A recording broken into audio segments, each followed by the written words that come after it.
India could see the peak of the second wave of coronavirus cases by May 7, said Professor M. Vidyasagar, government's mathematical modeling expert on COVID-19 case predictions. If you take the nation as a whole, our prediction is that we may see a decline coming by the end of this week, which is by about May 7. Cases should start declining, but different states will peak at different times. The nationwide and cumulative total is at the peak now or is very, very close to it, he told the media. If the predictions hold true, it will be a huge relief for the country to cross the national peak of the second wave by this week. We take the 7-day rolling average because the daily numbers keep fluctuation. As a result, we should not just look at the raw numbers but also at a daily moving average. The number will begin to decline by the end of the present week, Professor Vidyasagar said. Speaking about the situation in various states and the trend therein, Professor Vidyasagar explained that different states would attain peak at different times and see a decline in their cases, as is currently being seen in the case of Maharashtra. The second wave basically started in Maharashtra. States that are located far away from Maharashtra will see a slow peak and the decline will be slower. States that are closer to Maharashtra will attain their peak sooner and the graph will start declining sooner, he said. Asked if there could be states that would reach their peaks after May, Professor Vidyasagar said that's unlikely.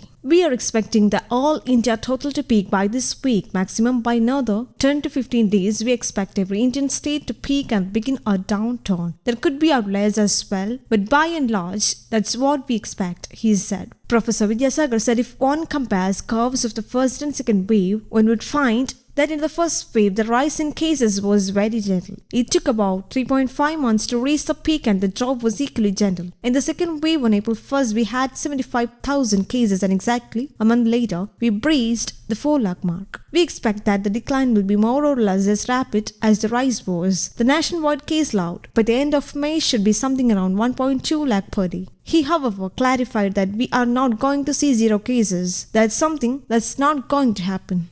News Desk Kamudy, English.